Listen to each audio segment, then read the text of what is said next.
Hey, what's up, everybody? Welcome back to another edition of the show. Episode 493, I'm Mark Bader, and my guest today, FloWrestling's very own Tyler Meisinger. Pumped to have him in the office, talk about growing up in California, wrestling, videos, Michigan. But I want to start with what we were just talking about off camera for a second ago. I was joking, but I was like, all right, hey, let's arm wrestle on the show?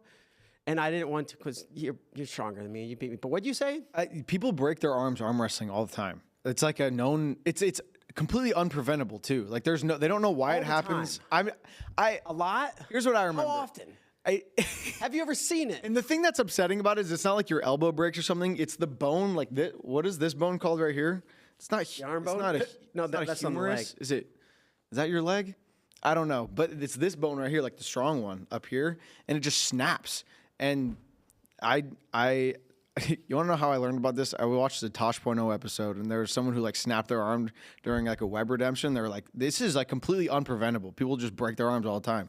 And I internalized that as a child, and now I never arm wrestle anyone because I don't want to break my arm, or I don't want to break your arm. You're not going to break my arm. I'm too strong. You've seen people arm wrestle. Yes, I've arm wrestled plenty. Have you ever seen this happen? I've never seen it happen. Do you know anybody it's ever happened to? I've seen a lot of videos online. Oh, yeah, I've seen a lot of videos of people get struck by lightning. But just the simple fact that it could happen and you don't really, there's no like technique that can prevent it. It just sometimes happens.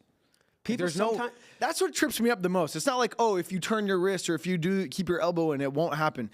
People don't know a technique to prevent it. So like, I am someone who I'm looking at all the details. I'm trying to figure out if I can.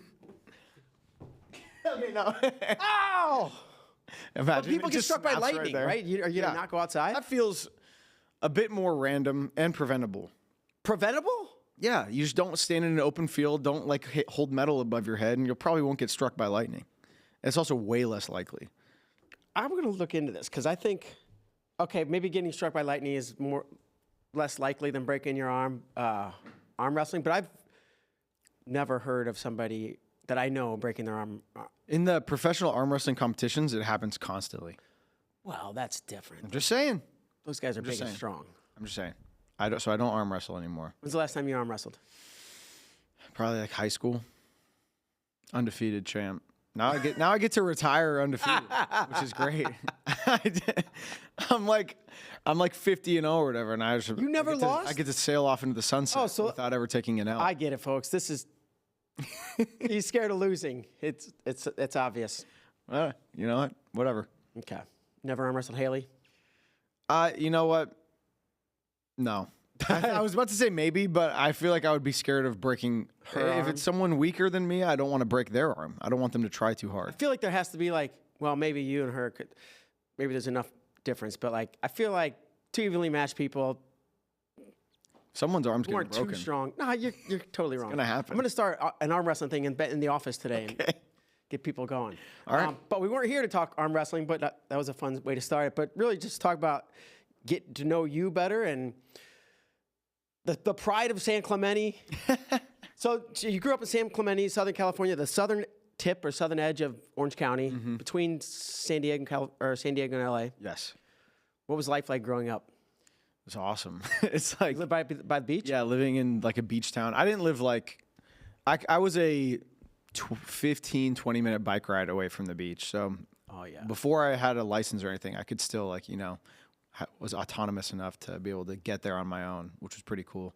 It's really fun, dude. Stuff you take for granted, like wrestling in high school. You know how preseason you do like runs?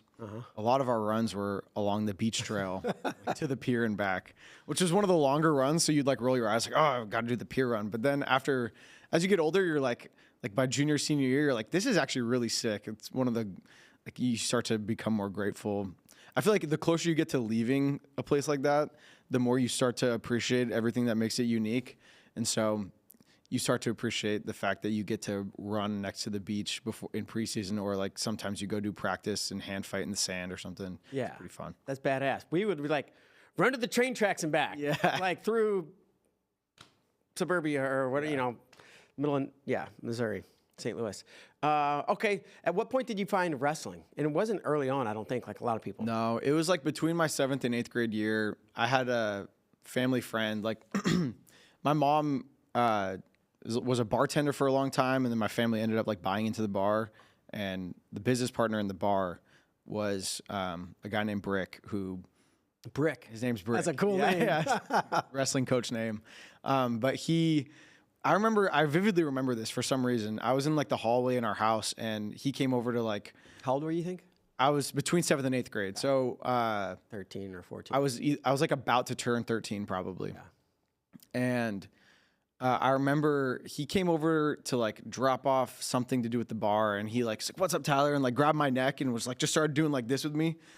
And like I'm like moving with him, I'm like, "Whoa, what's going on?" And he's like, "Oh, you got good balance. You ever think about wrestling?" And I was like, "No, but like I was like, yeah, like it seems." I had a neighbor friend who had been wrestling for a few years, but like the way they described it just seemed so brutal and like tough. And they were like cutting weight at a young age that they probably shouldn't have. Too into it at that point.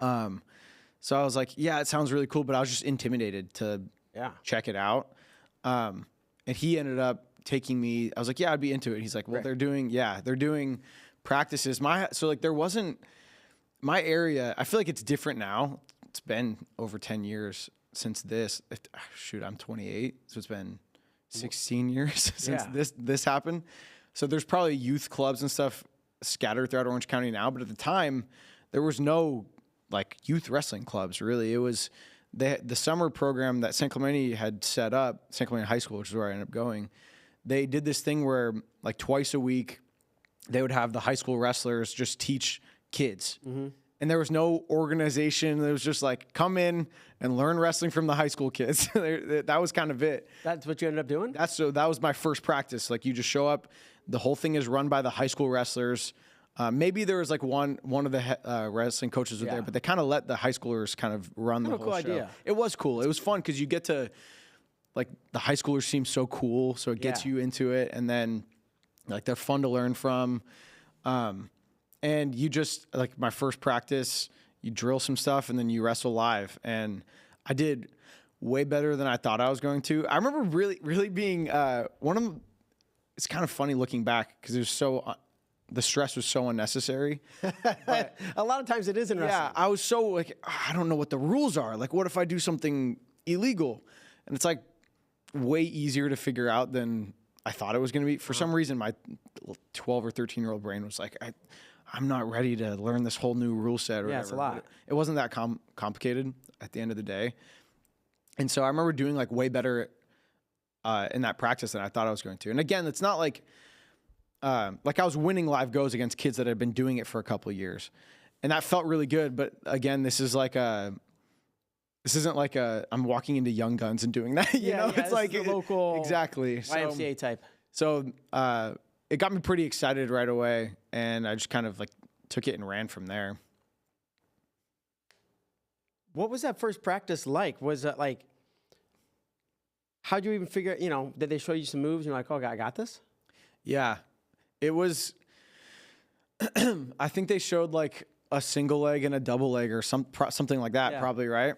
And I remember, dude, it's so funny. Like walking in, I remember being hit by the smell that of a wrestling room that I had that I'd never experienced before. And that every time I walk into a wrestling room now, I get taken back to that very first day. Like, dude, I still remember it, you know? Yeah. Smells can take you back like that. And it's not, I'm not even talking about like the bad smell that can be in a wrestling room sometimes. I'm talking about like the smell of like the mat. Like, it's all maybe cleaner or whatever. Unique smell. But I remember stepping in and feeling so nervous. I remember the smell. I remember seeing these kids that I thought looked really tough and like being like nervous to compete, to like wrestle with them. And something I just remembered putting myself back there was after we did like the drilling and then we did the live wrestling, right? What we did actually was like shark bait. So I was in a group of, like 4 or 5. And this one kid was just like messing everyone up. So he stayed in? Yeah, he stayed in. And he was like clearly better than everyone. And I went in there and I took him down. And that was like, I was like, oh snap. And I remember being like excited, but also feeling like nervous. Like, oh, I don't want, you get this weird, I don't want people to think I don't respect this or that I think I'm like hot. Yeah. Oh, he thinks hot he's stuff. good now Just exactly. you don't want anyone to think that either. But I remember just being like kind of surprised when I like double legged him and just did like picked him up and did a basic double leg. And I remember being like kind of stoked, like, oh shoot, like I just did that. It was pretty cool. Did you do other sports growing up? You're decently or pretty athletic. Thanks, dude. Yeah. I appreciate that. Well, especially because I say that with sincerity, but being able to go into a wrestling room, never having somebody having some athletic ability is going to help. So I would say that I did Taekwondo for 7 years, and I think that like body awareness probably helped me a lot. It's not like I didn't compete a lot in Taekwondo. Maybe in my later years I would compete like 3 or 4 times a year.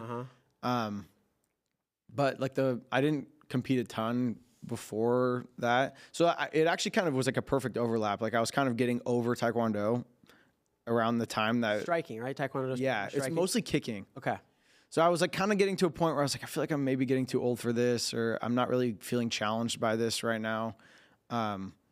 Because it is very, like some of those studios are very much a culture of just trying to teach kids like discipline and lessons. And it's not, you're not really surrounded by a bunch of people that are like trying to do this at a college level or at an elite level. Right. So I was getting older. I was actually starting to teach classes to like the kids, and that was cool, but I was getting kind of over it. And then that's when Brick came and talked about wrestling. And so I probably did my first like few wrestling practices and then quit Taekwondo like right after. So, but I will say that base helped me a ton. I started that when I was 5 or 6, and just showing up 3 times a week for 7 years, like being disciplined, learning all of like the stuff that martial arts teach you, you know, I think it was really important for my foundation. Yeah, for sure. Super beneficial. And that makes more sense now how you're able to compete on day one with 0 wrestling experience, but you have some combat, some hand-to-hand experience.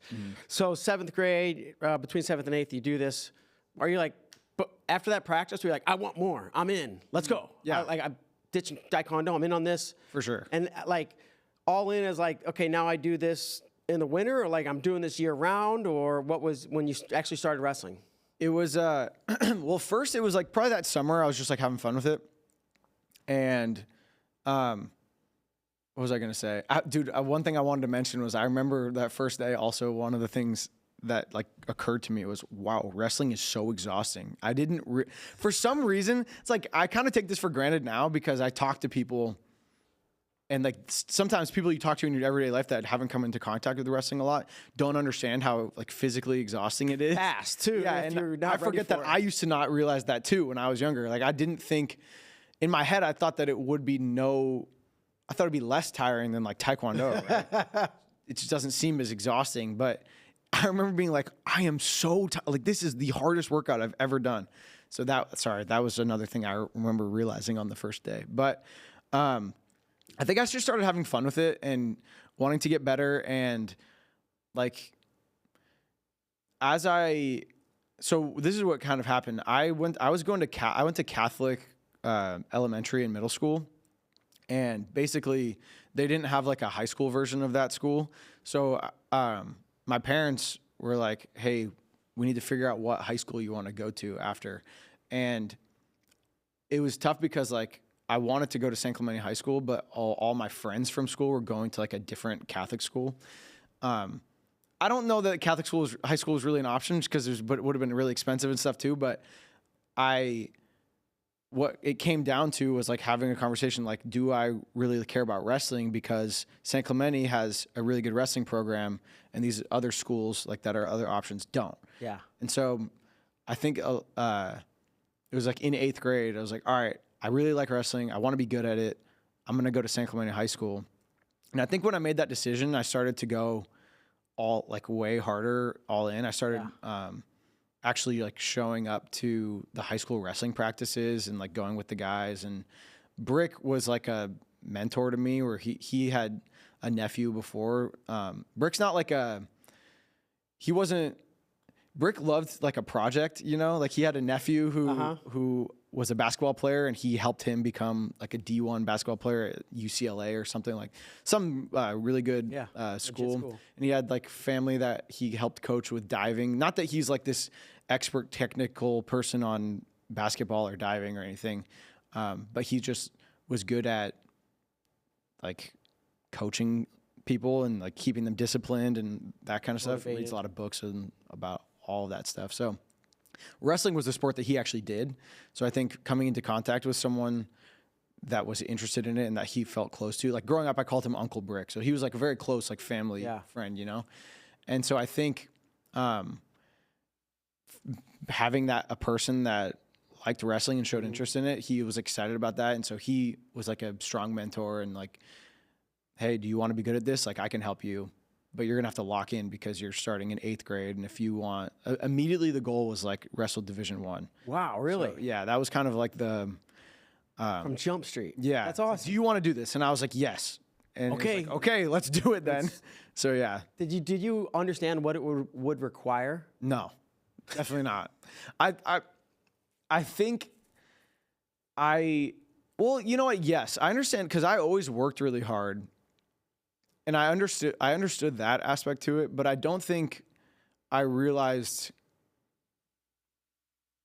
it wasn't until a lot later that I realized like what you needed to do to like get to that level, like mentally but also like working hard isn't the only thing that you need to do. Like there was a lot, I look back on some of the stuff I did and I wish I was more choosy with my time because I used to just do everything. Within wrestling or within wrestling. Yeah. Like I used to maybe go to a practice that I knew wasn't going to be that beneficial, but I knew that the person running it would make them happy. You know what I mean? Yeah. And so I would do that all over the place. I was kind of constantly doing that. Yeah.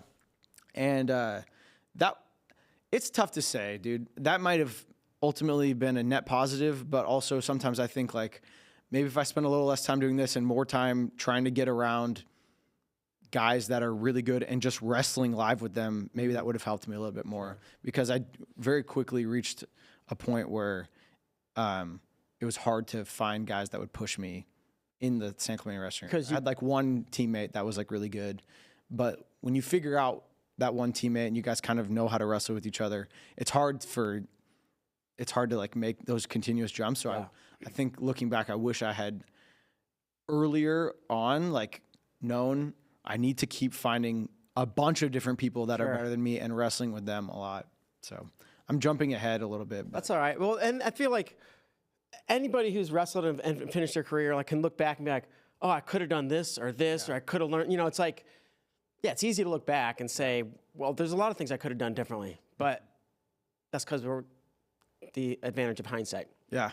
All right, I want to switch gears because you grew up in the YouTube era, right? You grew up, right? Like this. I mean, like I came home and watched 4 channels on TV, cartoons, where you came home and jumped on YouTube. Like, I don't know, what was your experience with that? And then picking up a video camera and what came first for you? Yeah.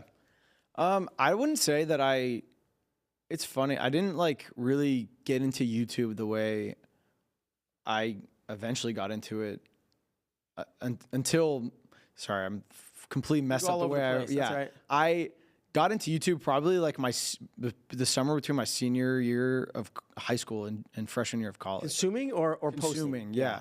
I had like a friend who started showing me videos and I was like, wait, I didn't realize people were using YouTube like this. I thought it was just a place for like the random funny content, like funny videos that would randomly go viral. It probably was. It has evolved, obviously. I didn't realize that there were people who were regularly posting and like treating it almost like their own TV show kind of deal. Station. Yeah, exactly. Maybe it's evolved. I had no idea. So that was like something that I didn't even know about until I was like 17, like somewhere between my senior year of high school and freshman year of college. And like from there, I just started watching, freshman year of college, you have way more, it sounds weird, but like you do have more free time. Like you have more responsibilities. Yeah. Like you still have to do a lot of work and class and stuff, but you do have more time to kind of like, you don't have to be in a school building doing school for 8 hours. Yeah. You take 3 classes. So I started like just consuming more YouTube content, like watching more stuff. And eventually I was like, I want to try to create videos. It seems fun. And growing up, we had like before, like we didn't, our goal was never to post stuff to YouTube as kids. We had the tape recorder camera.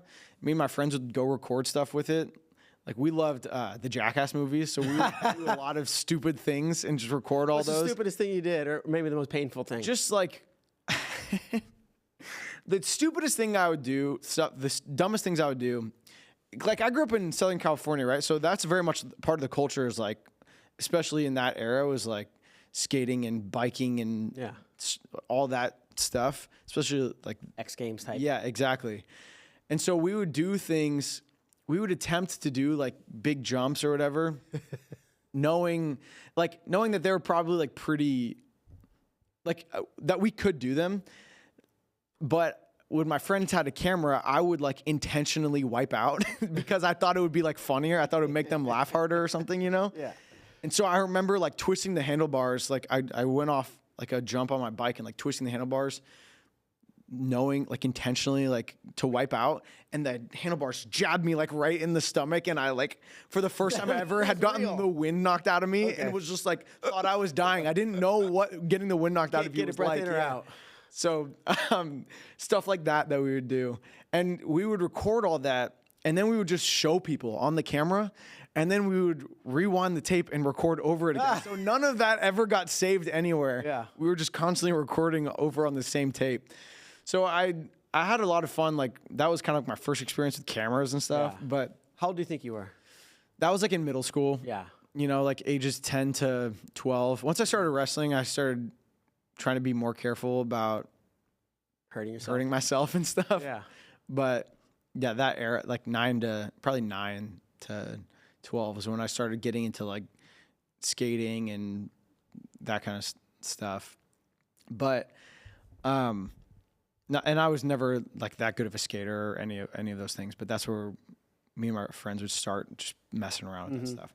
But anyways, all that to come back to say, like, I never really had picked up a camera. Oh, the other thing I'll say is I took photography as an elective in my senior year of high school.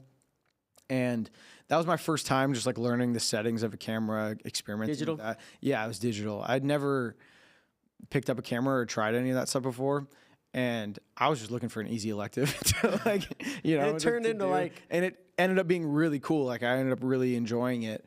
And so from there, my mom had a camera that she was like never using. And I was watching these YouTube videos and I'm like, Mom, can I use that camera? Like I think it has video capabilities. Start watching all these videos on how to use it and tried making my own YouTube videos and stuff. And yeah. What was one of the first YouTube videos you made? Or one of the most memorable ones early on? Good or bad? The very first one I ever made was just for my friends at Michigan. It was Adam Kuhn had just beaten Kyle Snyder. And there were all these like... It's like 2018? Yeah, 2018. Yeah. So like at this point, You beat him at Big Tens? No, this was at the duel. Okay. At the duel. Second semester. Yeah. And I had been watching YouTube and like I was watching a lot of videos where like just people sit down at the camera and just like talk and like try to make jokes about things. And I was like, I want to try to do that. But I wasn't ready to like put myself out there.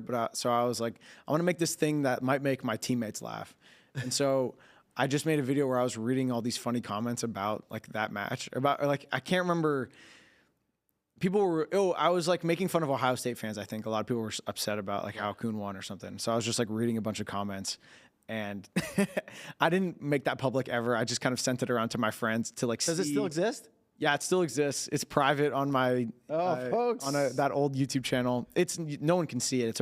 It's a private link. We should unleash it. Yeah, I don't think so. But that was just kind of a gauge. I just wanted to see if I could make people laugh through this format, and it made my friends laugh. And so that was like a feeling that I was like, oh, I really enjoyed. Good. Yeah, that felt good. I want to try to keep doing that. So from then on, it just became, that was kind of the goal. Like if I could make a video that maybe my friends would laugh at, then maybe other people would laugh at it too. That's awesome. So yeah. All right, back to wrestling, because we're kind of skipping over time here. But like, you get to San Clemente, you start in 7th, 8th grade, you come to high school. Like, where's your success level, and where are your expectations and goals, and how is what you're doing comparing to that? Starting in freshman year. Sure. Kind of however you want to go around. So freshman year, I actually didn't even start. I came in and we had a really good, 10 of the 14 starters were seniors. Oh, wow. And my boy Tim Parton, shout out Tim Parton. I don't. You might be watching this. He's a wrestling coach in Idaho now, but he was awesome. He was like a huge role model for me. Was the hardest worker on the team. Yeah. And he was at my weight, so he was kind of like a mentor to me, but also just way better than me. So I was lucky enough that we would take a varsity B team to a lot of tournaments. So I got to wrestle a lot of varsity matches in a lot of varsity tournaments, but I didn't start in any duels or anything that year. And then the next year, I was kind of supposed to be one of the best kids on the team. And I remember I was 132 my freshman year. My sophomore year, I was weighing a little bit more, but I was getting this, when you're first into wrestling, and I feel like there's so many more resources out there now and people have such a better understanding of stuff. But I thought that if I wasn't cutting weight, then I wasn't doing it right. Yeah. So I weighed 148 or 149, and how low can I get? Yeah. How it used to be. And that's not how I approached this, but I was I should be 138 pounder. It's better for the lineup. It's whatever. And there was this kid who I won't name, but I always just kind of had beef with him throughout high school. I didn't really like him that much. Yeah, and he was also trying to go 138, and I think that's also why I kind of wanted to go 138 because I wanted to beat him for the spot. And because he was talking trash. He's you think you could beat, I remember vividly him kind of calling me out in front of everyone, you're going to come to my weight? I'm going to beat you. You know that, right? It was like that. It was it almost feels like him being trying to push you away because he thinks, I don't know about, that's kind of good. So that, I remember him doing that, me being man, F him. I'm going to go to his weight and beat him. And I beat him. But Brick, shout out Brick, he was I think you should go 145. I don't think you should worry about cutting weight. I think you should be focused on getting better at wrestling. And that year, I was so focused on the weight. You stayed at 138. I went to 138, and that I think my wrestling really suffered. Mm-hmm. And that kid that I beat for the 138 spot ended up bumping up to 145, and he placed at CIF, which was the tournament. That was my goal that year, was to place at CIF in California. It's CIF Masters State. They also call state CIF. So it can be kind of confusing depending on where I'm from. We call that tournament CIF, which is 52 teams or something like that. And how did that feel? My goal was to place at that tournament. I didn't place. And he did. And I was man, that sucks. So I didn't cut weight the rest of my high school career. Yeah. I was 152. I weighed 155, and the weight after the +2 allowance is 154. So I didn't cut weight at all. And it was kind of my high school career was a series of setting a goal that was probably out of reach and then not achieving it. And then my senior year, I feel I finally actually put it all together. So my junior year, I was ranked 10th in the state, top 40 go to the state tournament. I lose. Sorry. Let me rewind a little bit. Yeah, you got time. Brick had the idea. He's this is between my sophomore and junior year. He's you should set a goal for yourself. You shouldn't get your driver's license until you win a CIF title. And I was that was going to be a huge sacrifice for me because one, it was delaying getting my license a year because I turned 16 that summer, and the CIF tournament wasn't until the following February spring. Or something like that. And I also wasn't sure if I was ready to do that. I wasn't sure if I was good enough. And so I set that goal. I ended up winning a CIF title. I beat this kid who's ranked way above me.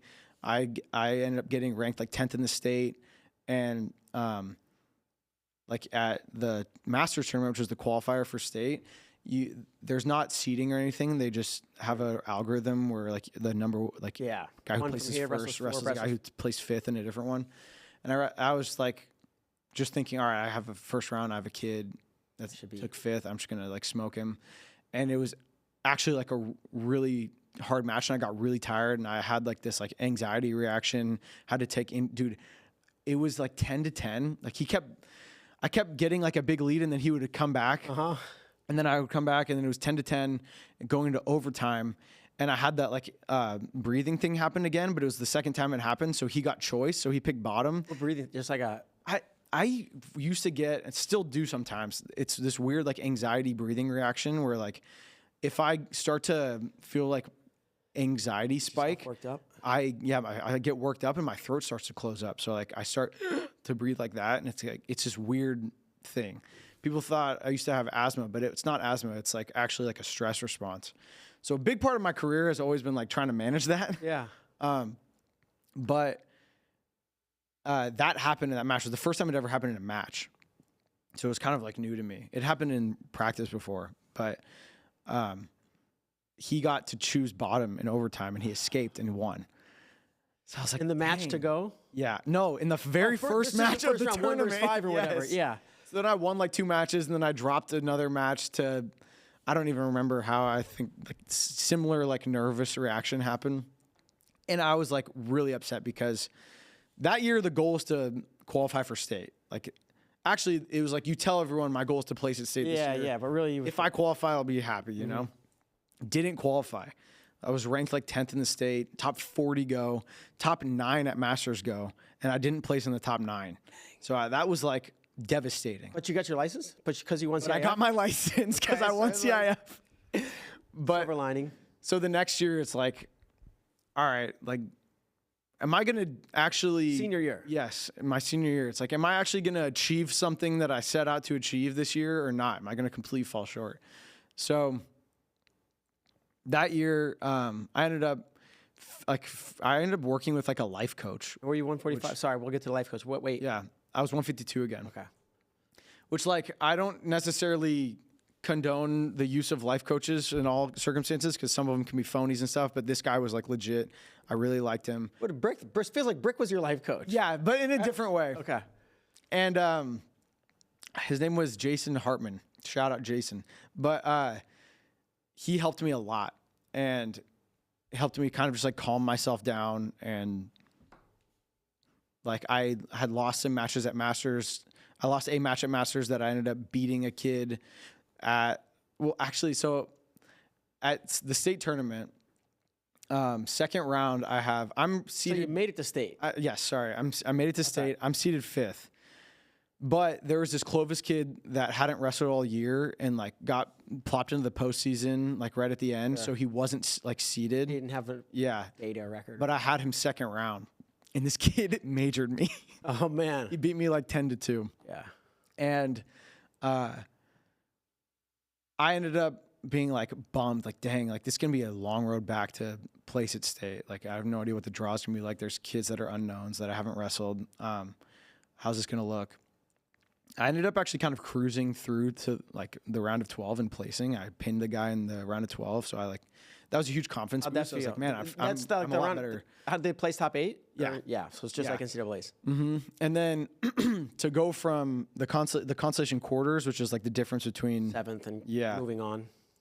I wrestled this kid that I had lost to at Masters the week prior. And the week prior when I wrestled him, I watched back the match with Brick, and he's like, dude, you didn't take a single shot. Like when you're in on legs, you finish, like you usually finish when you get to a leg. Maybe next time just like don't overthink it, just shoot. Yeah. And so that's what I did. I just right away took a terrible shot. But in on those exchanges, I usually won them. So I got your hands locked? I got my hands locked. I scored on him. I beat him like 5-2 or something. I beat this kid that I lost to. Oh, good. Last so now you're in those Conti semis. Conti semis against the kid that majored me the day before, the Clovis kid. 10-2 or whatever. Yeah. I beat him 1-0. And dude, so one thing that Brick always said, he's like, you need to be able to take anyone down. You need to be able to ride anyone for 2 minutes. You need to be able to escape from anyone. I could do one of those 3. And so he always said those, but like the one thing that I you always kind of roll your eyes when you have to, not roll your eyes, but sometimes the positions you're good in, the positions you're not good in. And I just wasn't that good on top. But that year, we spent so much time learning to just ride. Like just, you got to stay on top of someone. And like my buddy Alex Ames, who was like a 197 pounder, he was actually my training partner whenever I do extra workouts at Brick. He was the only other person on my team that was willing to like show up and do extra workouts. So he was way bigger than me, but that was what I did a lot, was just riding him. He was so much bigger than me. Grab wrist, pinch, all the things. And that ended up like I remember like going into the third period, it was 0-0. I was like had successfully avoided getting taken down from this kid. In the last period, I have to ride him.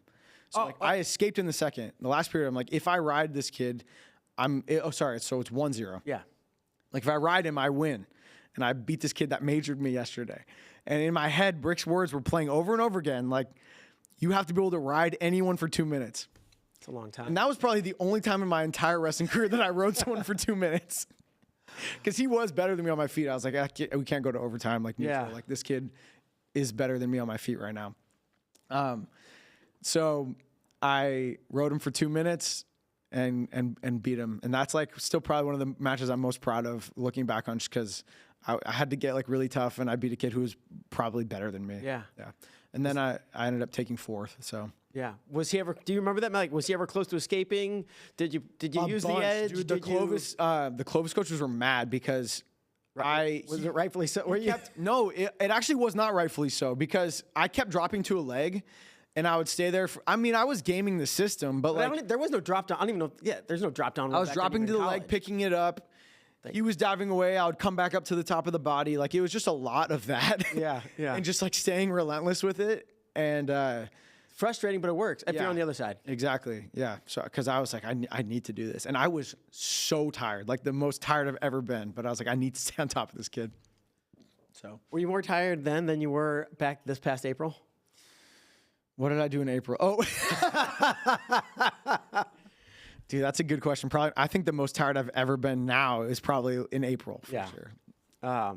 Sweet. So you take fourth. Like, California's different, right? You had never, or did you qualify the year prior? I wrestled in the Masters division at the U.S. Open in April. That's what we were talking about. Yeah, for sure. You had 6 matches. It was crazy.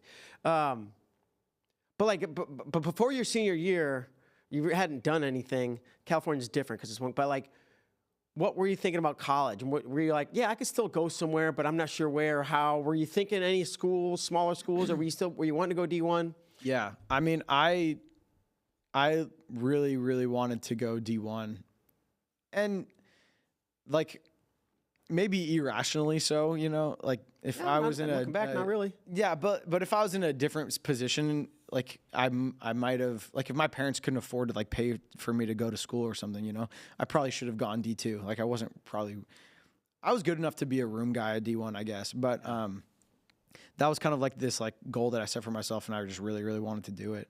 And so I sent emails to a bunch of, and I was like a late bloomer. I didn't place at state until my senior year. So I sent emails to a bunch of coaches right before the state tournament. It's just like, hey, I'm really interested in your school. I'm about to wrestle at the California State Tournament. Check me out. And highlight tape? I think I sent my matches. Dude, it's funny. I sent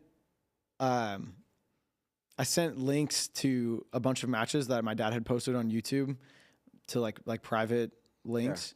Yeah. And there were 2 matches that the coaches who I sent them to, like there were only 2 matches that they clicked on.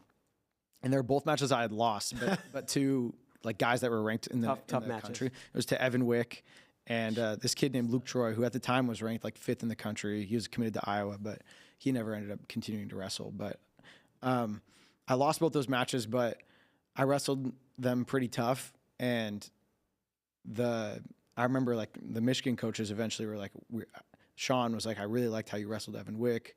Like, I think they watched me, like all the coaches that I sent that email to watched me at the state tournament, placed 4th.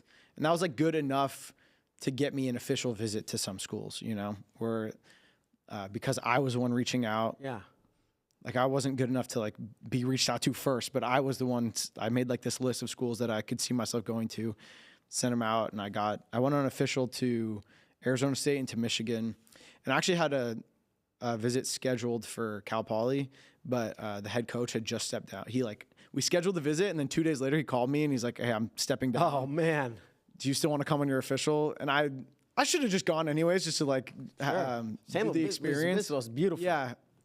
But I was like, nah, you can cancel it. I had already gone on my official to Michigan and kind of like knew that I wanted to go there. But yeah. What was the Michigan visit? Do you remember who hosted you? What was the visit like? Miles and Mean hosted me. Ah, no way. Yeah. That's awesome. Which was really fun. I hung out with him and Stevon pretty much the whole time. Actually, him, Stevon, for some time, and then Ben LaMontia and Sal Profaci, two of my other, like, I'm still friends with them to this day. Hung out with them a little bit too.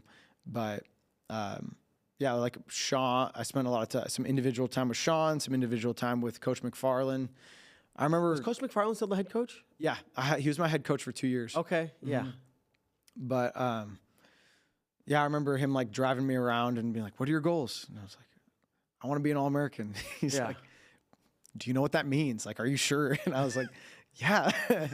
And I didn't know. Again, I had no idea what that meant. But I felt like I always have had like a growth mindset where when I got there, like I remember I did a summer camp before freshman year of college, and everyone was just killing me, like murdering me. Even like the 133 pounders. I was weak, where I had never done like a really good strength program.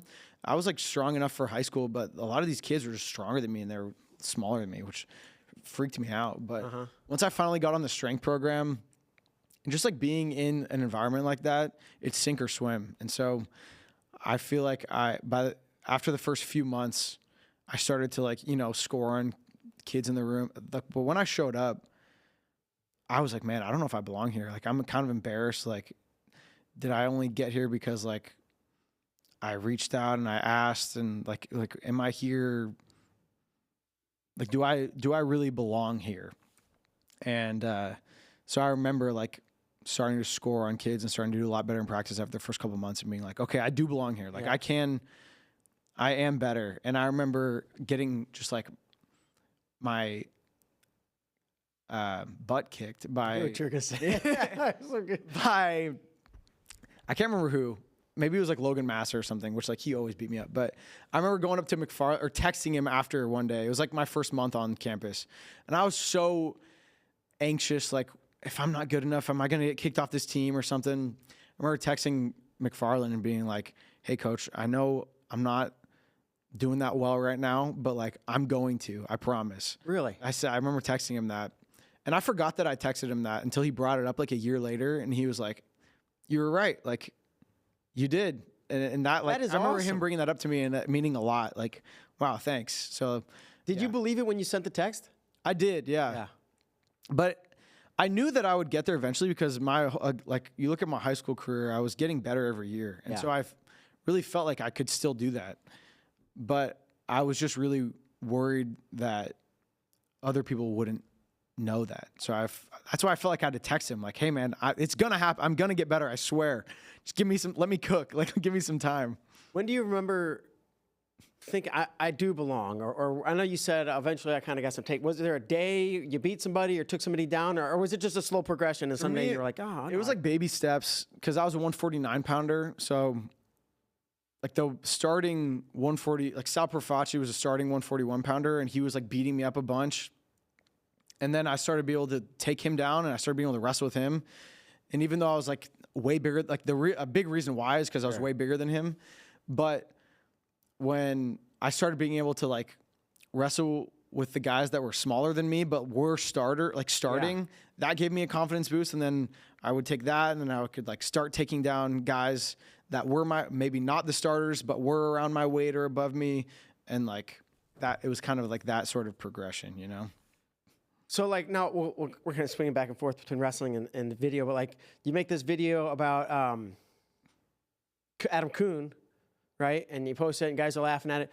How does your video expertise or whatever you want to call it evolve alongside the wrestling? Is it the same kind of thing? Like, I'm not very good, but I'm trying to get better? Or are you just kind of playing on the side and that just happens to get better? It really was. Because at first I had no idea like really what I was doing. I didn't know that I wanted to like become a professional, you know. I was like, I just want to make YouTube videos. Like, I think that's fun. And then I started like, I made a video that was like a little inappropriate. Like not like I wasn't doing anything bad, but I was like basically I went to a, should I say, can I say what I did? Yeah. Okay. If it's crazy, we'll just edit it out. It's not crazy. It's just, I went to, there's this, not convention, this like meetup in Ann Arbor called Look into the sorority. And, no, I'm kidding. No, called Hash Bash. And basically it's like a bunch of like hippies get together and like smoke weed like in Ann Arbor. And I was there just like, I just wanted to like talk to, I had never, I wasn't making a specific type of YouTube video. I was just like seeing different kinds of things on YouTube. And then I would be like, I wonder if I can make a video like that. So I saw like a man on the street style video. I was like, I wonder if I could do that. What would be a funny place to do it? And I went to that. Yeah. And I'm talking to these people like on camera. And it was just like, you know, you shouldn't be in that situation when you're representing an institution like Michigan. Like, that was kind of like the. Do you feel like you're a representative? Anytime I go somewhere, I'm representing Michigan.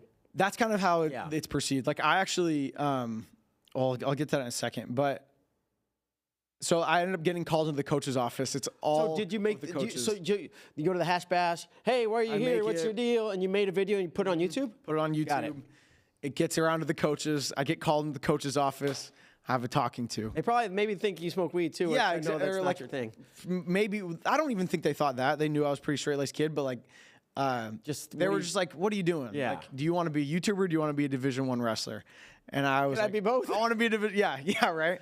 Like, I want to be a Division I wrestler. It's funny now. A bunch of kids are doing both, but at the time it was like it's still new, and I wasn't making content about wrestling, and that was actually intentional because I was like, I remember when I started the channel, I was like, I want to make money at this eventually, and this is pre-NIL, so I made the username. It wasn't my real name. And I intentionally never talked about wrestling on there because if you did that, you could lose your eligibility because you'd be technically making money off of your likeness, image, exactly. So I was intentional to never talk about wrestling, never talk about Michigan, never use my name. Now the Hash Bash though, yeah, but so I don't even know why. I feel like I don't know why somewhere. I said that, but talking about growing your channel and.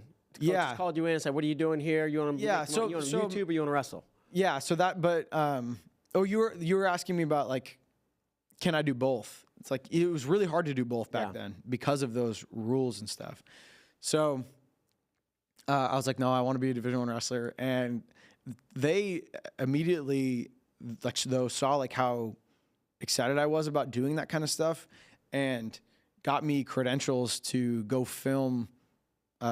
NCAAs. So like as an athlete or this was when I was recovering. I was recovering from shoulder surgery. I wasn't. You're 1, 2, 3. This was. Did you only do 4? Is that right? I did 4 years. Yeah. So it was 2019 NCAA. So this is my junior year. I got shoulder surgery right before my junior year. Was recovering all year. In the spring, they got me like a media credential to film NCAAs, and that was my first time ever operating like a nice camera. Leah, shout out Leah. Yeah, Howard. Yeah, Howard, the SID at Michigan. She's great. She like was a huge part of her and Sean. They were like huge part of like taking that creative energy that I had and kind of like funneling it into the right direction. And so that's where I started to learn how to actually use professional gear and equipment, and it kind of just went from there. What did you do? Were you were there covering Michigan at the NCAA? I was shooting matches and making highlight videos for Instagram. And I really had no idea what I was doing. I remember being so frustrated because I wanted to shoot and I wanted to slow footage down, but I was slowing it down and it looked super choppy. And I was just like, why does my slow-mo footage look so bad? It's because I'm recording in like 24 frames per second. I didn't realize you had to shoot in a higher frame rate. I didn't know a lot of this stuff. And it was on that weekend that I started to learn all these technical things. So like the videos, even though that 3-day weekend, like kind of just progressively got technically better as I'm like struggling with an edit and YouTubing how to do this and that. So yeah, it was kind of funny. It's kind of like your wrestling career. Yeah. I wasn't, and all of a sudden I did done. I got a little better, The whole first day I accidentally shot with an ND filter on, which is like the filter. It's like sunglasses for a camera, so like it limits light. You're supposed to use it outside to make images look better, but we're inside this venue, so all my footage looks so dark, and I'm like, what's going on? Yeah. Do you feel like being, in this media role for Michigan, it's being at NCAA's, watching it, being on the floor, seeing the energy, feeling what it's like. It was incredible. Did that, I don't know, spark something or inspire you on the wrestling side? 100%. Yeah. Describe that. Dude, the energy there was crazy. And that, like, I just was like, man, I want to score points for Michigan on this stage. Like, I really, really want to do that.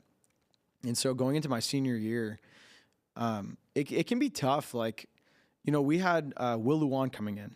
He was a 157. And I was a 157 pounder at this point. And he's a cadet world champ, I think. Yeah. He was a huge recruit. And when you're like a room guy like I was, and there's this big recruit coming in, like, the expectation is that the big recruit is the starter, like that's kind of what everyone expects.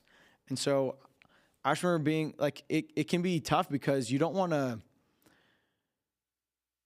to be good enough to like get that spot, but you also like, you have to be good enough so that people aren't second guessing if you do, like, or why are we sitting this guy, So that was like the goal. It's like, I have to not only get good enough to like maybe earn this spot, but I have to be good enough so that people don't second guess it. So that was my goal, like leading up to it. And I was training like the hardest I'd ever trained. And that year off from injury, like really motivated me a ton. And I remember in my wrestle off with Will, I got the first takedown and I was stalling so hard in the third period. And were you winning in the third? I was winning in the third. And I was stalling so super, super hard. And they gave me like a warranted stall call. It ended up going into overtime and he ended up beating me. But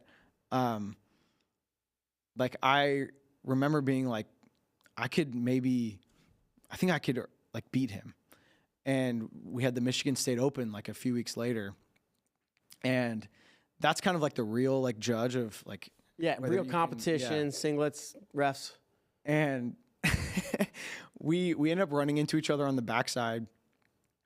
And he lefty headlocks me in like 30 seconds and pins me. And I haven't been pinned since like high school, I think. I don't know if I got pinned in college except for like that time. And so I was devastated, bro. Like he just completely. My senior year. Yeah. This is my last shot. I thought I was catching him. Yeah. Dang it. And I love Will. He's like one of my good buddies. But like I was like, dang it, I really wanted to like. I thought I could. I thought I could. And. But like from then, I still was like, you never know what's going to happen. I had a friend, hope I'm remembering this right. We had a teammate named Aaron Calderon who was like, he was a 165 pounder, but anytime we were having a year where like we kept having holes in the lineup at like 184 or 174, like there was, just injury stuff happening. And he was always like, we want him in there. Yeah. He was like, utility man. He'd go up and down. He'd go up and down. He would show up and he'd wrestle really tough. And I was like, I need to stay ready. Cause like, I still at this point have not wrestled in a duel. Like, I'm like, man, I want to at least senior year. Yeah. I want to try to do that. Like, I want to try to. So you just wrestled open tournaments for the last 3 years? Yeah. For the last 3 years. Minus the injury? Yeah. Minus the injury year. So I was like, man, I want to at least do that. Yeah. So I was still like training really hard. And then our 165 pounder, it didn't even occur to me to like bump up to 65. Or actually, I was like thinking about it, but I was like, man, I don't know. Like, I feel like I'm really good at 157. I got some good wins at an open tournament to like guys that, were going to qualify for NCAA. So I'm like, if Will gets hurt or something, like I feel like 157 is kind of like my best bet. And then our starting 165 pounder got injured and they were like, Tyler, do you want to wrestle? And I was like, yeah. So then I started wrestling. They just insert you? There's nobody else you got to wrestle off or debate about or? The other guy that like was another option, I think he wasn't ready for some reason or something. Like they put me in. And I ended up having to wrestle off for that spot multiple times over the rest of the year with another kid, but not right away. I remember it was just like, hey, guy's hurt, we're going to put you in. Are you good this weekend? And I was like, yeah. And so, yeah. they kind of started from there. When did your 65-pounder get injured and you got into the line? February, November, It was like January. I think he got. Oh, so right in time for Big Ten duels. Yeah, exactly. Oh man. Yeah.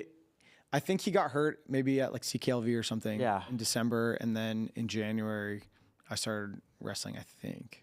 Yeah. So did you wrestle like most of the Big Ten schedule? The duels? Dude, maybe the injury, because I didn't wrestle in that many duels. I probably wrestled in like 5 duels or something. So maybe the injury happened in February. Okay. Yeah. Or like beginning of February, maybe late January. Yeah. So your senior year. But actually, no, I'm taking this back because I split some duels. Like the guy that I was wrestling off with the spot, he would wrestle in some duels too. So I think it was like early January. Yeah. So that's why. But yeah. How are you doing in these duels? I was losing. I was getting the first takedown and then losing. Like getting tired or just getting they're too big for you, or both. It was like better. I was getting tired because one, like they were like bigger than me, and I was just getting exhausted trying to like stay in it. But also it had been a while since I had like really competed, and like the pressure was on. You know, it's totally different. When you're a freshman, sophomore at these open tournaments, it doesn't matter that much. You know, and I had kind of figured that out toward the end of my high school career, but that's like a muscle you need to build, and I was not maintaining it. Yeah. And so I felt myself slowly kind of building that confidence over the course of that spring. Yeah. And I felt like it was starting to like peak at Big Tens, which is when I started like wrestling a lot better. At Big Ten tournament or at Big Ten? At the Big Ten duels? tournament. Yeah. Big Ten tournament. In the Big Ten duels, I was like going out there, dude, this happened a lot. I was getting the first takedown and then losing, like giving up. Yeah.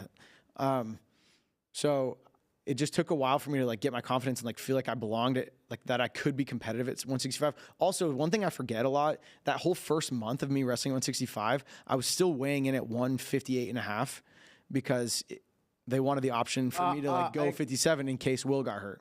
The descent program. Yes. So it wasn't until like a few weeks before Big Tens that I started actually weighing 165, like weighing in at 165. Yeah. So that was part of it too. That's a big. So yeah. So that I think that maybe I always forget about that, but that was probably a bigger part of it than I realized. So this is Big Ten's 2020, right? Yep. Just before the world shut down. Was it Rutgers? Yes. What were you got to be excited. I'm finally in the lineup. This is the qualifying thing. Do you think it's going to happen? Do you hope it's going to happen? Do you know? Yeah, go ahead. I won a couple. I just said I lost all the duels. I won a couple matches in duels. Like, I remember it was a huge deal to me when I got my first pin at a home duel. It was against Maryland, against a kid who ended up being actually, I think he ended up All-Americaning up at like 184 or something. Remember his name?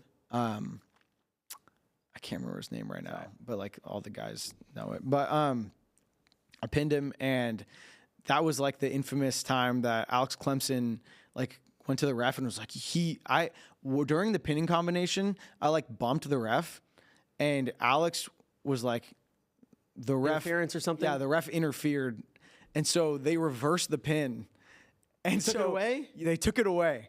So I went from like being stoked. It was my first time winning. First of all, in the Michigan, like in the starting lineup, and it was my first pin.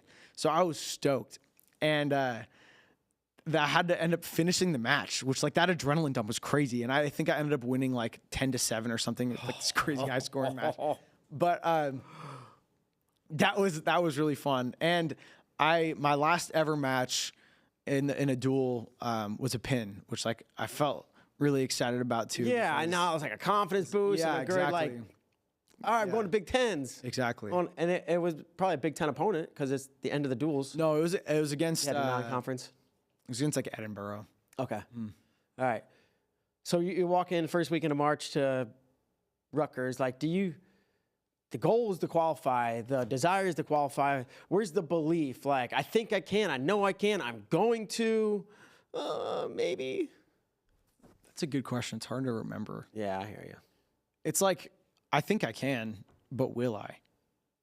I'm going to go out there and try my hardest. Like, I think that I'm good enough to do this, but like, if I, honestly, I feel like it was kind of free because I'm like, no one really expects me to. That's a good feeling too. It's like no pressure. Yeah, exactly. So it's like I think I'm just gonna go out there and like there were some guys in that bracket that I probably knew that I couldn't beat, but I was like, there are some guys that are like considered way better than me, but I think I can beat them. Like I think I could sneak a win over these guys. Like they're not ready. They don't know that because I never had any issue scoring on good guys. It was always just putting a full match together. Mm-hmm. I got takedowns in like most of my matches. It was always just like trying to figure out how to win the match. Yeah, you're like, these guys don't even know who I am. They think I'm some backup, which I was, who bumped up a weight. Yeah. They're going to smash me. Yeah.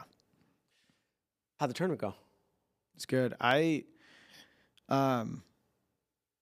Dude, it like the most proud of matches I had in that tournament weren't even the matches that I won, because it actually wasn't that hard for me to qualify for NCAAs. Not gonna lie, if you go back and look, Evan Wick dropped out of the bracket, and so it set it up so that I was the 12 seed, and all I had to do was beat the 13 and 14 seed to qualify for NCAAs. But in like the consolation something, I wrestled one of the Bronigal brothers, and like I was up by like I was up by like 6-0 or something. Like I felt like I was wrestling really well against guys that were really good. I ended up losing that match. That doesn't sound good. I ended up losing that match. But like it wasn't like a feet to back sequence. It was like I took him down with a high crotch. I'm riding him on top. I get a cradle, put him on his back, and honestly, bro, I sold out so hard for that cradle. Like I tried to get the pin. I was like, I'm gonna get this pin and I'm gonna be good. And I think I had him in a cradle for like 45 seconds or something, and didn't get the pin, and I was so tired. But I ended up losing that match, and it hurts so much to watch that match back, because like that was like one of the first. That would have been. I had some good win. I had some actually really solid wins at 157 that year, but I didn't have any like really good ones at 165. So like, getting that one would have felt really good. I didn't get it, but like I was like, okay, I had qualified for NCAAs at that point, so I was like,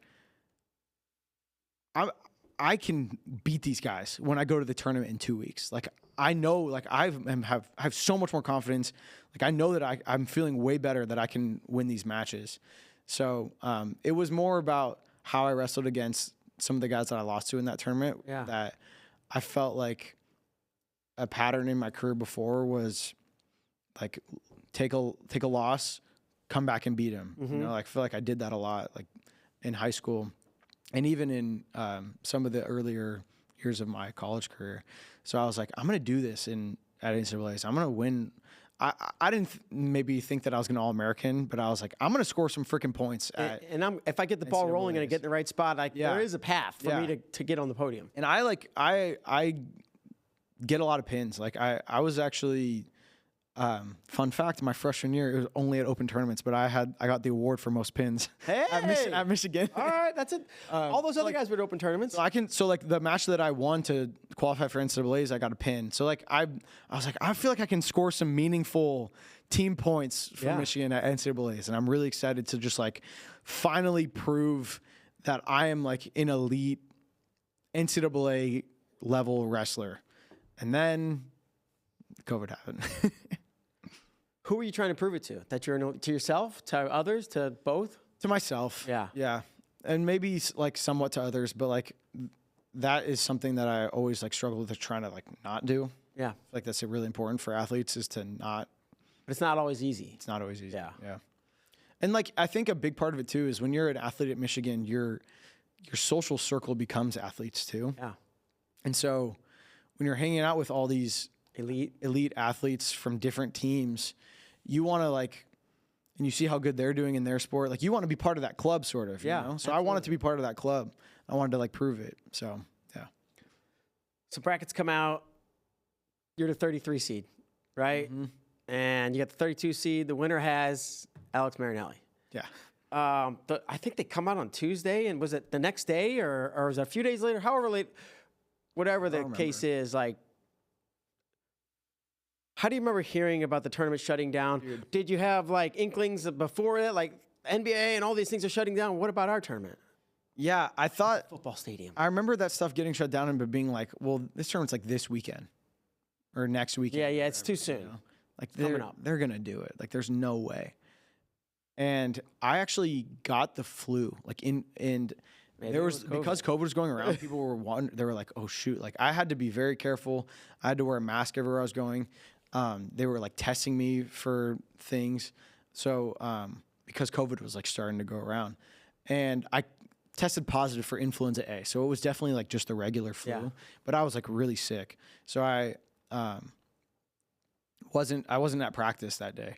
No way. I don't think I knew this. So this was like, I think it was the last day that I was supposed to be away. Cause like, I think I was starting to feel better that day, but they were like, you know, it's about to go to NCAA's. Don't get anyone else sick. Yeah. Stay at home.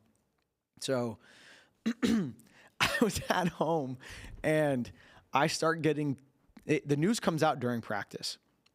I start getting texts from people saying, I'm so sorry. Like about what, like this sucks. I'm sorry that this is happening. What are they talking And I'm like, what are you talking about? And they're like sending me like the links or whatever.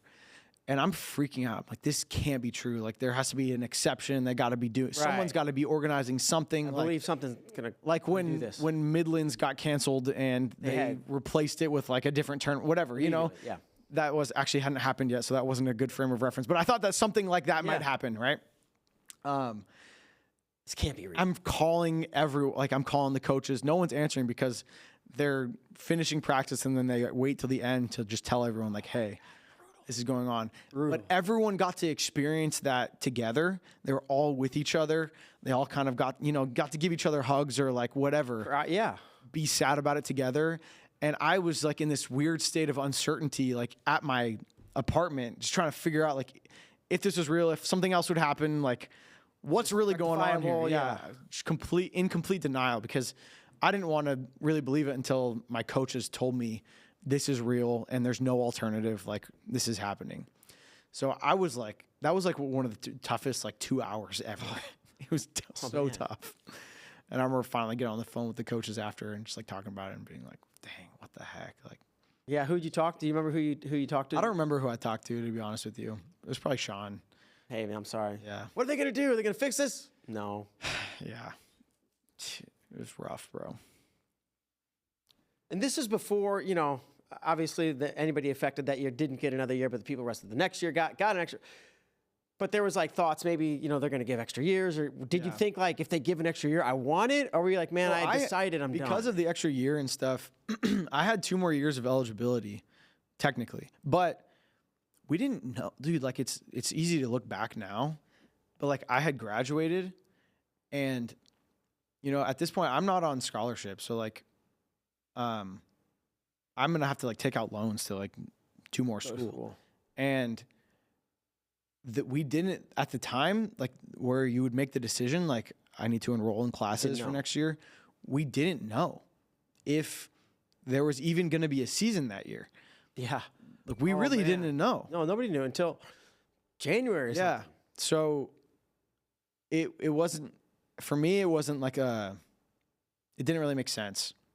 Yeah. For me. Plus, like Cam Amin was coming in. It's like I would have been in the exact same situation with him as I was with Will. I'm not the starter now. Yeah. So I think there was part of me that like has that like extreme belief in myself. Like maybe I should try to do it, whatever. But the other part of me was like, it just probably doesn't make sense. Yeah. Logical side probably was right. Yeah. And you probably made the right decision. Though like the what if side, right? The romantic side's like, but I could have then gone and took third or won or got on the podium. But you stuck around, right? And actually, I moved to California for a year first. Did you really? Mm-hmm. Okay, what were you doing that year? I had a job as just a junior video editor doing like corporate stuff and commercials or? It was like not commercials. Training? It was for like, it was like testimonial videos and like just ads that run on YouTube, simple stuff. A lot of my jobs were like, there was a senior motion designer who would create like an ad for a franchise that had a bunch of different locations. He would like design this template. And my job was to go in and change the location name 100 times and export it 100 times. just like stuff like that, you know. So it's like video. It's not all that creative. Yeah, it's just. I still had opportunities to do some creative stuff, and like there were the company I worked for like did a lot of did social content for franchises.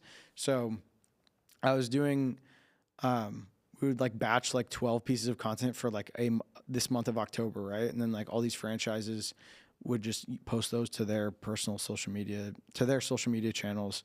So I got to work on that stuff a little bit more, but that was like the stuff that wasn't getting posted to like the big corporate pages or anything. So people didn't care. It wasn't very high risk, and not a lot of people saw any of that stuff. And yeah.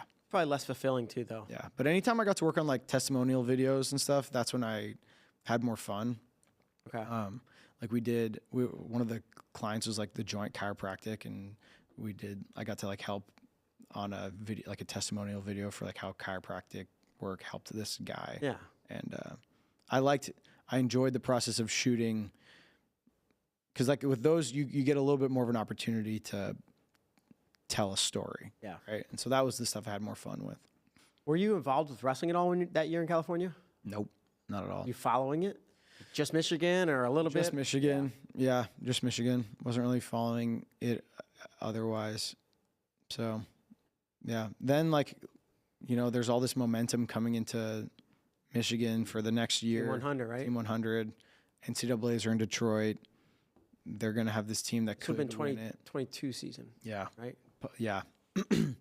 So I was like, I'm going to move. And I just missed Ann Arbor.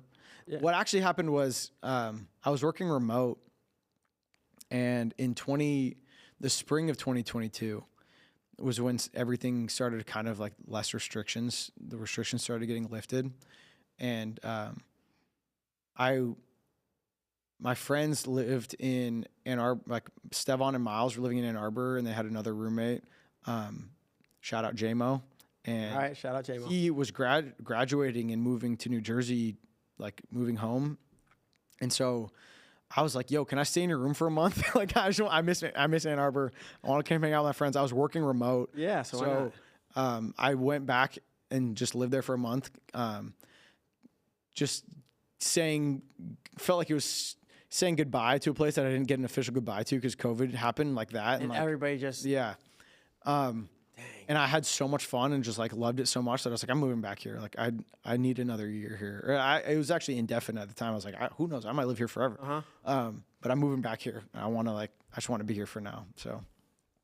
And then at what point? I know you were doing a documentary on Michigan and Team 1. How did that come up with? So like I basically like pitched it to Sean, and I was like, hey, I want to do this documentary on this team.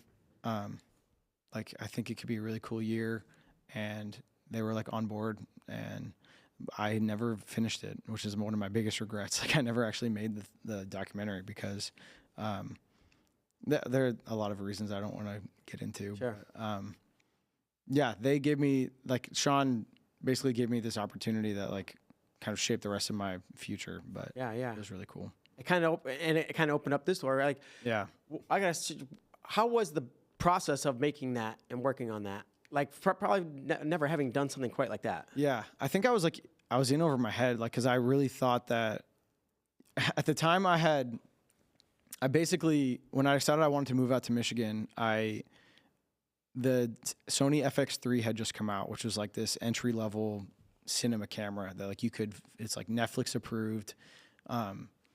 Still very expensive. It was like $4,000. But like I was like, all right, if I get the Amazon credit card and buy it with that, I can pay it off. If you pay it off within like 18 months, it's interest free. Perfect. So that's what I did. I bought that, and I was like, now I have this camera. I want to make something. I want to make a documentary with it. Like, what can I make? I know. And like, so that's kind of what happened. And I like went to them, and I really did. I was overconfident. Like I felt like I could do this all by myself, basically. It's a big task. Yeah.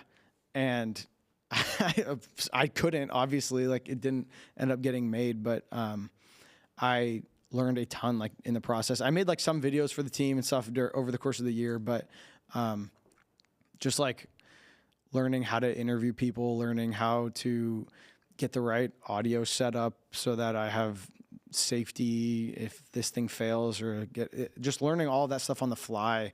It was this invaluable learning experience that, it was incredible. Yeah. And I'll give my perspective. At some point in that year, I think Michigan was wrestling a battle at the ballpark or something, maybe, or were they coming down? They were coming to Austin to wrestle Arizona State. So we go up there to film like a promo or something, and I see this blonde-headed kid in the room with the camera. I think he had blonde hair. But all I remember is like, there's this dude. I remember meeting you, and it was I'm like, this guy knows what he's talking about. He's wrestled at Michigan. Like, this is what Flo's been kind of this is what we need. Somebody like high-level wrestler, good videographer. And I just remember like this was months later or something. They were like, hey, we're gonna hire a video guy. I was like, guys, I know somebody. We got this kid in Michigan. I got his guy. Well, let's call him. And how do you remember that unfolding? Yeah, I just remember meeting you and being like, it's so funny because I remember being in Ann Arbor that year and being like, man, what am I going to do after this year? Like, maybe I'll like try to go work at FloWrestling or something. And like at the time, I feel like that's a thought that a lot of people have. Sure. I get messages on LinkedIn all the time from all these kids that want to come work at Flo. And at the time, it just felt like, maybe I'll just do that. Like, you think it's just like that easy? Yeah. Like, you don't think about the fact that they need to be hiring someone. Like, they need to have an open role. They need to, like, there's all these other factors, right? Yeah. But I remember meeting you and being like, man, like, it would be really, that was kind of in the back of my head, but like, I didn't want to be annoying or anything. So I was just trying to like be cool with you and like just get to know you. Like, and I got to know you had like a freelance shooter there, and I got his contact and stuff.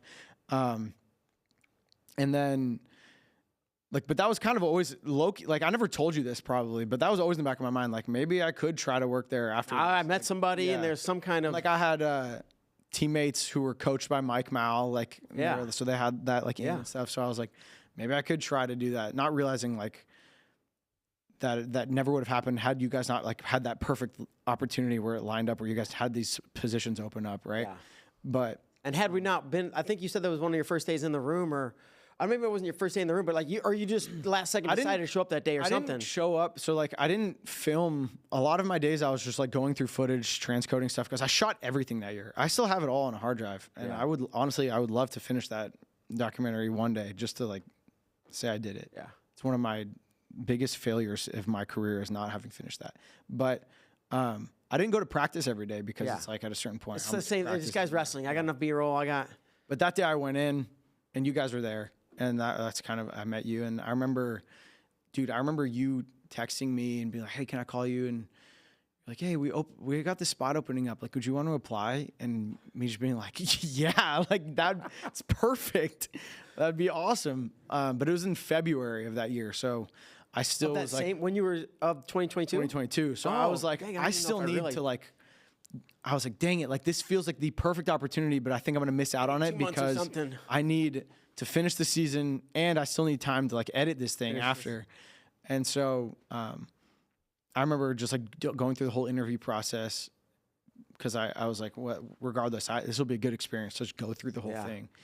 And ended up like telling Christian, like I ended up getting offered the job and being like, but I can't start until finish this beginning of May.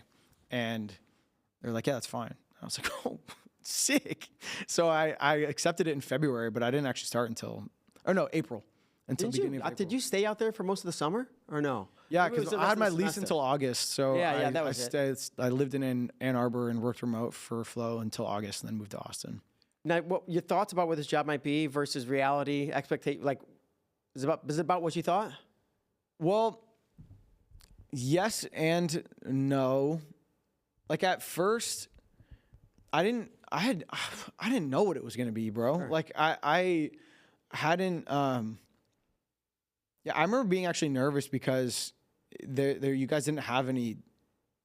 Me and Connor's position was kind of unique. Was it like, here's how to do it? Yeah, exactly. That's kind of how this whole has been from the start. You know, it's like, I remember it's a new role. We'll get these guys in here. It'll be great. I don't know. We'll figure it out. Yeah, in the interview process, I was like, am I going to get to work on films? And like the HR person I talked to was like, no, we have a separate films department. And I was like, what? Like, I want to do like wrestling films and stuff. And then I was like talking to you guys, and they were like, yeah, you can be part of this. You can be part of that.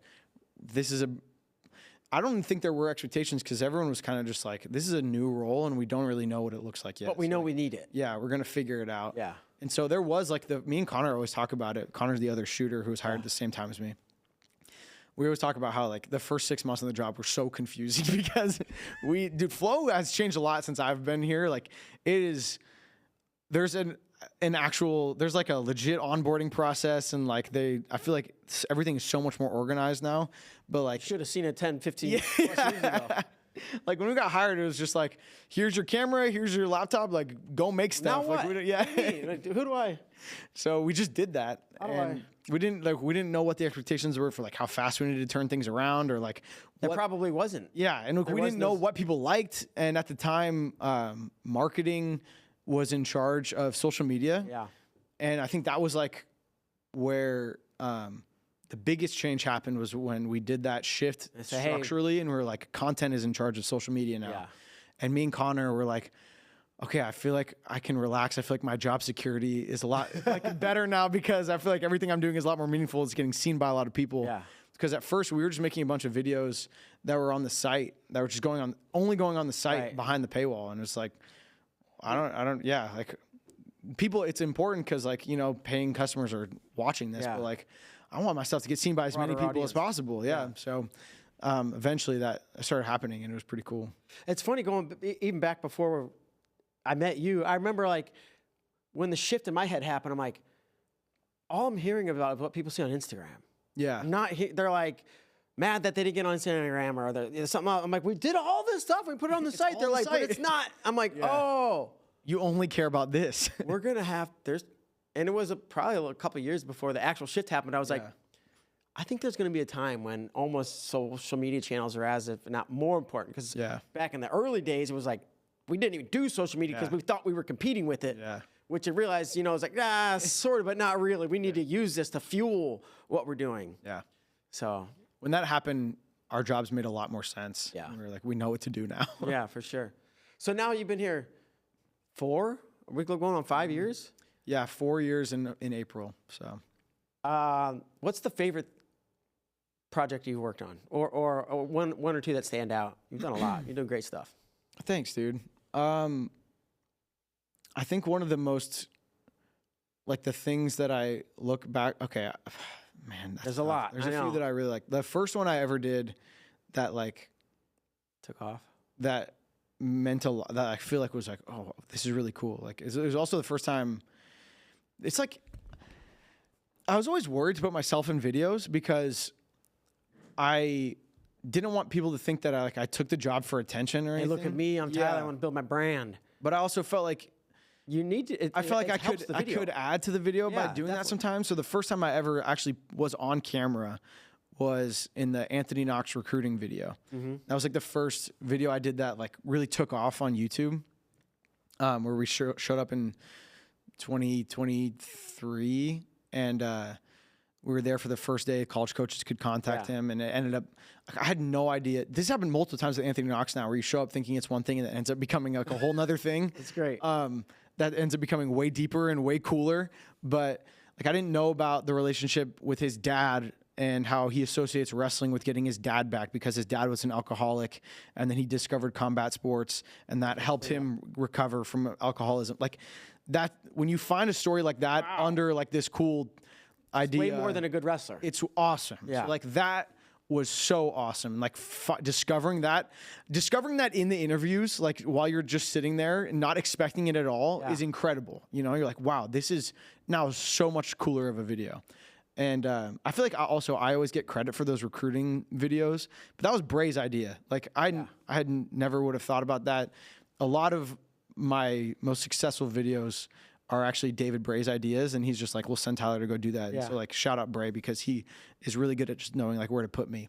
And that was a situation like that where like it just worked out and it was freaking awesome. Same thing with Knox, like for we got permission from the NJSIAA, the New Jersey State Wrestling Governing Body, a year in advance to be there to shoot Anthony Knox at the state tournament last year for his 4th title. We were just going to make like a run of the mill, like Anthony Knox wins his 4th state title.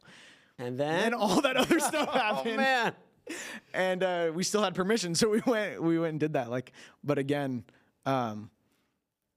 So that's another situation where that happened, and that's another situation where Bray is the one who got the permission and set all that up. Like Bray has these relationships with all these dads and coaches and stuff, and he's really good at like producing all that stuff. So those two are really cool. And then one of the things that I loved, just because like I didn't actually think we'd be able to make it happen, and we put it together so quickly, and I like was in way over my head, was the road trip that me and JD did. Yeah, 7 days, seven days, programs. 7 Division I colleges, but it's all like kind of like a fundraiser for the kids wrestlers in Maui after the fires, and just doing something like that and testing myself, pushing myself to upload daily, like editing in the car constantly, shooting every video and editing the video that same day, and like trying to 1 day, seven. 7 was so holy hard. cow. It was the hardest. I slept like 4 hours a night that whole trip.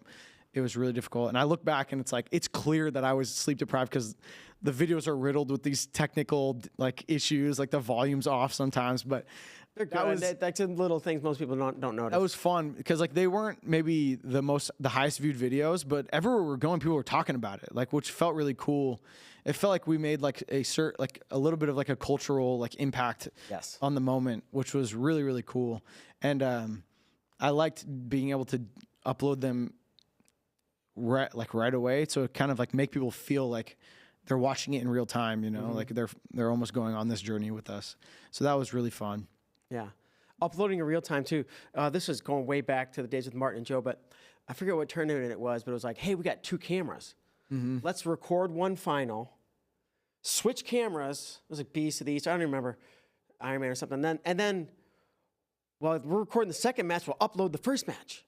And then people were like, is this live? This is when live wasn't, very much of a thing at all. Well, no, it's not. You can go back, but you could watch while the finals were going on, you could watch some of the finals. Hell yeah. Like the first step in. That's awesome. Yeah. That's really funny. But the point of like getting it up immediately and people being excited about it. Yeah, 100%. Where I'm going with that. Yeah. That was like a complete ripoff of this YouTuber. Like, this is what I like to do a lot is I find YouTubers or like genres on YouTube that I really like that don't really fit in like the wrestling scene. I'm like, how can I just kind of force this into it's like a square and I'm forcing it into the circle that is wrestling content. And Ryan Trahan was doing this thing called the Penny Series, where he was trying to trade up from or he would start with a penny and he was trying to get across the country. I know where you're going. He was posting daily about Black market. No, this is the road trip. I know. Oh, okay. Yeah, the road trip. It was a complete ripoff of this series that this kid did, where he had a team of editors, which is why it's a lot easier for him to get videos up in like the day after he edits them. But it was really cool. The reason I liked it was because he would have to he would start with a penny, right? And it'd be like, he'd have to get enough money to like buy a bus ticket to the next place or like buy food for that day. Awesome. And he was surviving off of that money, but he was also doing a fundraiser. And if people donated a certain amount of money, it would reset his money.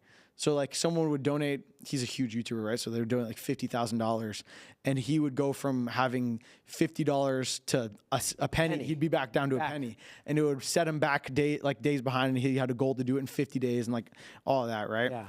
But because you would see the donations affect the outcome like almost in real time, it created this like cultural event. It was really cool. And I was watching it. It was a lot of fun. And I was like, how could I do something like that in wrestling? And we don't have like a necessarily like big enough audience to where we could get like giant donations and it could affect me and JD's outcome. But we were reading the donations in every video, which I thought was really cool, that you could make a donation and see it in our video a day later. So yeah. Hell yeah. Okay, a lot of time. Man, I didn't realize we're like at an hour and a half. Oh wow. We're going, but I got a couple more. I like to do these like wrestling games, whatever you can call it, at the end. Well, the first one's not wrestling related, but I ask it to all these wrestlers, and maybe it's interesting for you, but this is about AI.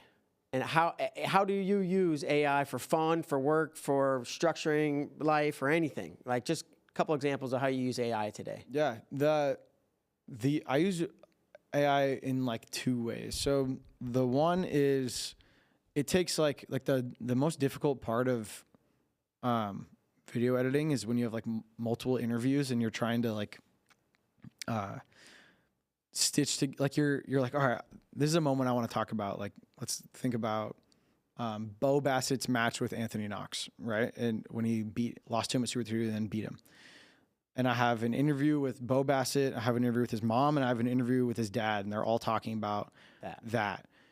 But they may have touched on it like multiple times in the interview across like a 30-minute interview. I transcribe all of my interviews and I put them in ChatGPT, and I can be like, now I'm not telling it to like tell me how to order it or what I should say or anything like that. I'm just like, hey, I'm looking for quotes about this match.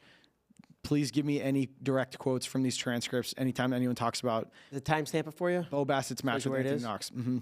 So it'll show me the quote and it'll show me the timestamp. And so from there, it becomes a lot easier for me to just kind of read what they say and be like, okay, I like this quote. I don't like this quote. How should I order these? Okay, I think this one would go first. Then I'll go. Like, it just becomes a lot easier to stack sound bites when you can pull up the transcribed thing. And that's a lot easier because I'm not the most efficient with my interviews. Like, sometimes I'll forget something and I'll bounce back. So I could ask something in the 13th minute and then touch on it again in the 30th minute.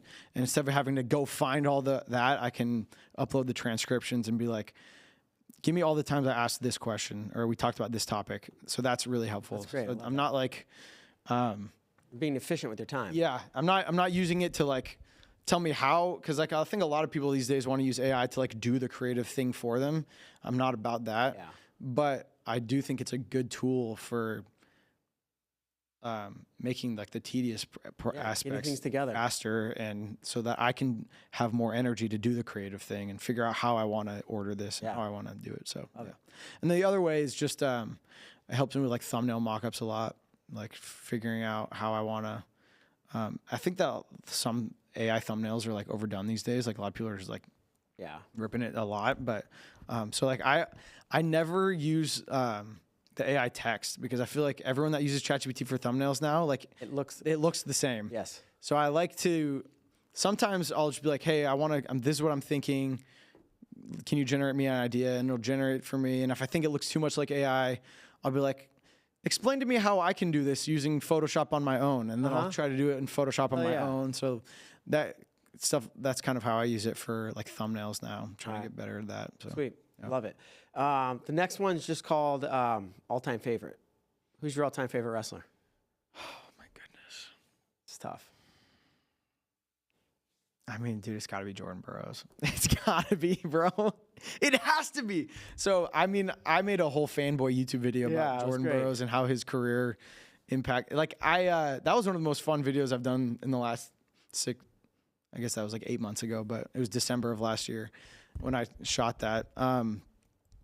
But like we flew Jordan out for the offsite, and it was kind of like a, hey, let's make something cool with Jordan, like while he's here, like make a big deal out of us, like, getting him here to talk to everyone.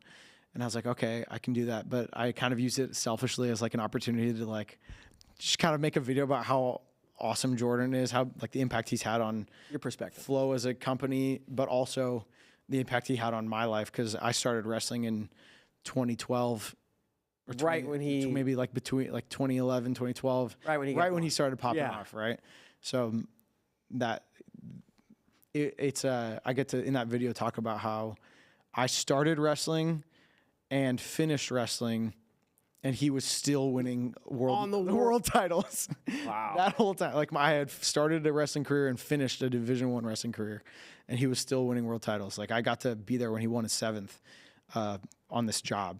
So like pretty awesome. That was a crazy full circle thing, So it's got to be Jordan Burroughs. That is the number one answer that I've gotten. That? Not everyone, but that's the one that I hear more often than not. I actually tested our producer Amanda this morning. She said Jordan Burroughs. So okay, there you go. The last one's wins and whoopins. You know about this?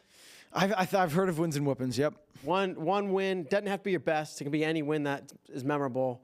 But then one ass whooping that stands out that you don't want to talk about, but I want you to talk about. The win is the one I brought up earlier, the 1-0 win at the state tournament over the Conci semis. The Conci semis win over the kid that majored me the day before. That's definitely like that's one of the wins still to this day that like stands out to me the most because I had to just like grit my teeth and I feel like a lot of my wins for 2 minutes. Yeah, I feel like a lot of my wins I felt like better than the guys that I beat. Right. That was one of the only wins where I was like, that kid's probably better than me, but I figured out a way at the right time. Yeah. So, that one, and then whoopins. I love telling this story. I wrestled, like I told you about how everyone watched when I sent out the links, like, hey, watch me, coaches, watch me wrestle. They only watched my wrestling match with Evan Wick. That was like the main one that because they knew Evan's name. Yeah, because they knew who he was. How did he wrestle this kid? And I wrestled him really tough. But you can watch this match on Flow. Actually, it was at the Doc B. I wrestled him really tough, but he ended up teching me with cradles. Like I was quad potting, and this is at 152, and he's the same height he is now, dude. Like he just could wrap around, and without like my tricep, right? He could just. I mean, he did. It's almost like a tilt with cradles. Yeah. Like you can't. It's hard to get a pin with that, but like he could bring me to my back whenever he wanted to. So he did that a bunch. I wrestled him really tough on my feet though, and his dad actually. I got teched. He teched me, like just completely murdered me from top. But his dad came up to me afterwards, was like, "You're really tough. Like, are you belittling me?" He knew I was also from Southern California, and he like gave me his card and was like, "Come train with us." No way. And it meant a lot to me because I was like, still, like not sure of myself. Like I want to be Division I after this year. Like, and he's Evan Wick. His dad's telling me I'm really tough, and he just. Like, it's one thing to say you're tough. It's another thing to, like, give you a card and be like, come train with us. Yeah. So that meant a lot to me. It was a huge confidence booster. Did you go train with him? And I went and trained with him, like, for a month that summer. Dude, that's awesome. My senior and freshman year. Yeah. So. I mean, if he can do that, Chance Marsteller, just slap it on and it's going to get you. Yeah, dude, he got me. Hell yeah. Well, yeah, that game, she just told me it was over an hour and a half. I didn't think it was even close to that, but this has been fun. Fun. Thanks for letting me talk about myself for an hour and a half. That's what we do here. Any parting words? I love you. I love you too. Broke his arm. All right, dude. Thanks, folks. That was it. This is Tyler Meisinger.